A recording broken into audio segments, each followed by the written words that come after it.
வணக்கம், சிவா பேசுகிறேன். இந்த வீடியோவில் வந்து என்னென்ன டாக்குமெண்ட் நீங்கள் ப்ரிப்பேர் பண்ணணும் அப்ளிகேஷன் போடுறதுக்கு மட்டும் அப்படின்னு நம்ம பார்ப்போம். நான் ஒரு 4 கேட்டகரியாக பிரித்து உங்களுக்கு சொல்கிறேன், ஒரு செக்லிஸ்ட் மாதிரி. அதே மாதிரி இந்த டாக்குமெண்ட்ஸ் வந்து எல்லா எஜுகேஷன் ஸ்ட்ரீமுக்கு போகிற பசங்களுக்கும் கண்டிப்பாக ப்ரிப்பேர் பண்ணணும் அப்படின்னு அவசியம் இல்லை.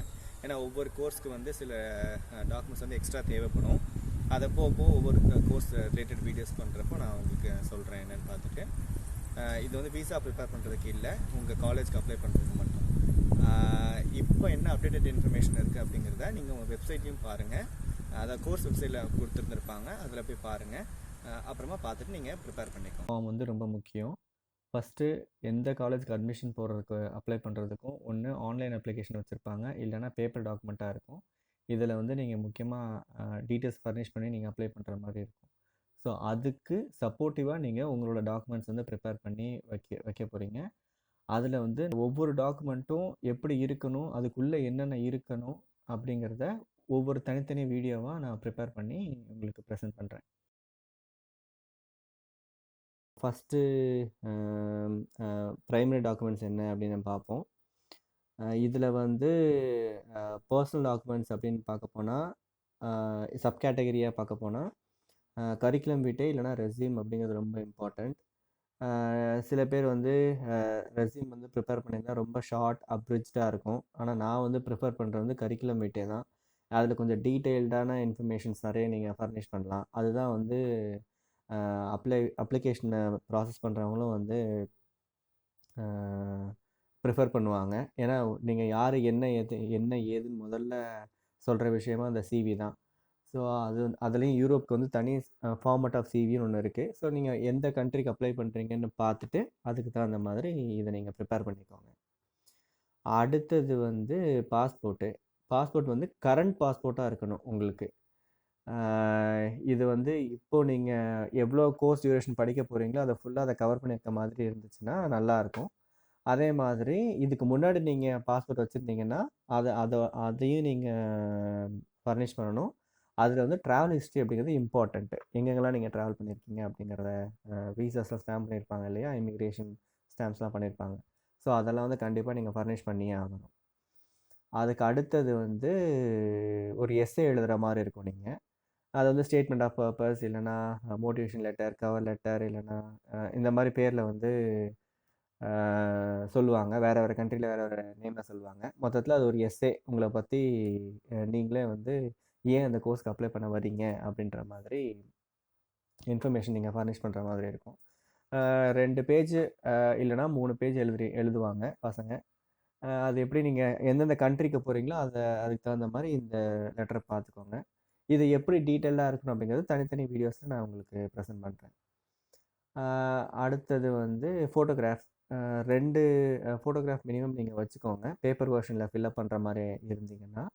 அதே மாதிரி ஸ்கேன் பண்ணி வச்சுக்கோங்க. சில டைமென்ஷன்ஸ் வந்து அந்த வெப்சைட்ஸில் கேட்டுருந்துருப்பாங்க நீங்கள் ஆன்லைனில் அப்லோட் பண்ணுறப்போ. அதுக்கு தகுந்த மாதிரி ஒரு ரா இமேஜை வந்து ஃபோட்டோஷாப்பில் வாங்கி வச்சுக்கோங்க. ஸோ இதுதான் வந்து ஃபஸ்ட்டு பர்சனல் டாக்குமெண்ட்ஸு. இதெல்லாம் நீங்கள் ப்ரிப்பேர் பண்ணணும். இது கண்டிப்பாக எல்லாருக்கும் இருக்கணும் அப்படிங்கிற மாதிரியான லிஸ்ட்டு.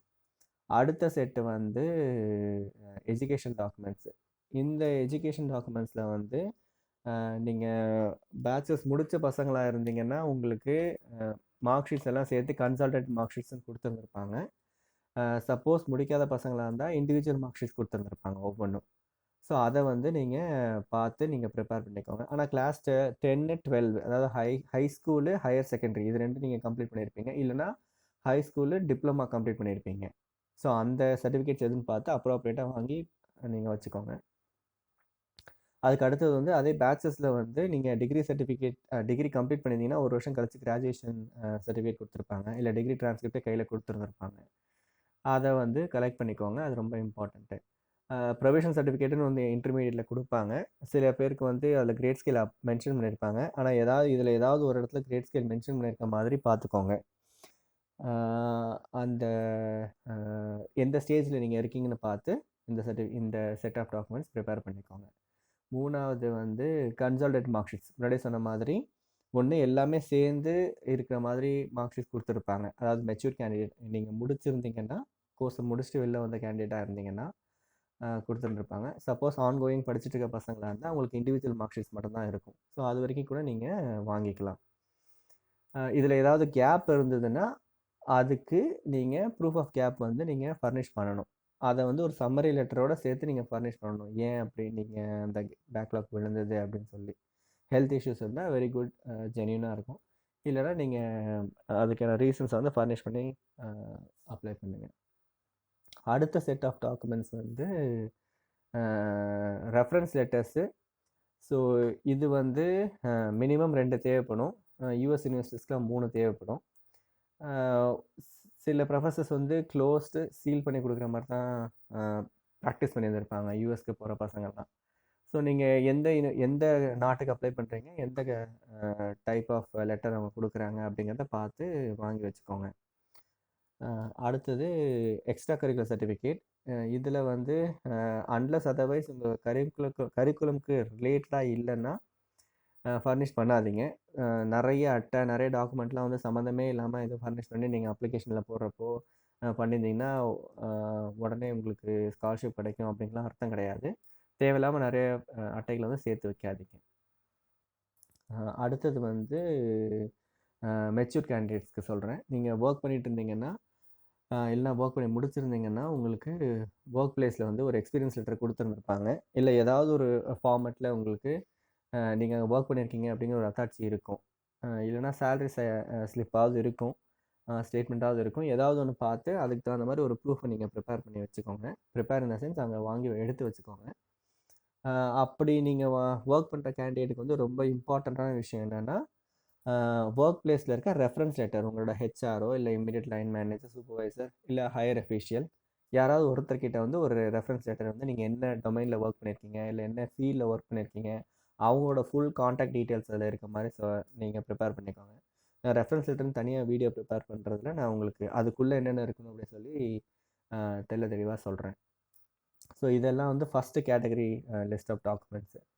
ஸோ அடுத்த கேட்டகரி வந்து ஃபீல்ட் ஸ்பெசிஃபிக் டாக்குமெண்ட்ஸ்ன்னு பிரித்து நான் சொல்கிறேன் உங்களுக்கு. ஏன்னா இது எல்லா ஃபீல்டுக்கும் ஒரே மாதிரி இருக்கும் அப்படின்னு சொல்ல முடியாது. இப்போது architecture, mechanical engineering, medicine students இவங்களுக்குலாம் ஒவ்வொரு ஃபீல்டுக்கும் அவங்களுக்கு தனித்தனியாக ஒரு ரெக்குயர்மெண்ட் இருக்கும். அவங்களோட ப்ரொஃபைலை வந்து ஸ்ட்ராங் பண்ணுற மாதிரி. போர்ட்ஃபோலியோ வந்து சில பசங்க வந்து அப்ளை பண்ணியே ஆகணும்னு சொல்லுவாங்க. ஆர்கிடெக்சர் போகிற ஸ்டூடெண்ட்ஸு அவங்களுக்கு வந்து இது தேவைப்படும் சொல்லியிருப்பாங்க. அதே மாதிரி ஜேர்னலிசம் படிக்கிற பசங்களுக்கு வந்து ஏதாவது ப்ரெஸ் ரிலீஸு அவங்க பார்ப்பீங்கனாலும் போயிருந்தீங்கனாலும் அந்த டாக்குமெண்ட்டை நீங்கள் ஃபர்னிஷ் பண்ணுங்கள். அதுக்கப்புறம் இன்டர்ன்ஷிப் அப்ளை பண்ணியிருப்பீங்க, இல்லைனா போயிருந்துருப்பீங்க, ஒர்க் பண்ணியிருப்பீங்க, இல்லை ட்ரைனிங்கு அந்த மாதிரி ஒரு ஸ்மால் பீஸ் ஆஃப் ஒர்க் வந்து காலேஜை விட்டு வெளியில் போய் நீங்கள் ஒர்க் பண்ணியிருந்தீங்கன்னா அந்த சர்டிஃபிகேட்டையும் நீங்கள் வந்து ஃபர்னிஷ் பண்ணலாம். அது வந்து நீங்கள் ஸ்காலர்ஷிப்பை அப்ளை பண்ணுறதுக்கு அந்த எஸ்ஏ எழுதுறீங்க இல்லையா, அதில் நீங்கள் அதை மென்ஷன் பண்ணுறப்போ உங்களோட ப்ரொஃபைல் வந்து வெயிட்டேஜ் இருக்கும். ஸோ இது எல்லாமே வந்து கேட்டகரி 2 டாக்குமெண்ட்ஸு. அடுத்தது செட் ஆஃப் டாக்குமெண்ட்ஸ்னு பார்க்குறோன்னா செகண்டரி டாக்குமெண்ட்ஸ். இது வந்து நீங்கள் முன்னாடி அப்ளை பண்ணுறப்பே தேவைப்படும்னு இருக்காது, அப்புறமா நீங்கள் அப்ளை பண்ணலாம் அப்படின்னு சொல்லியிருப்பாங்க.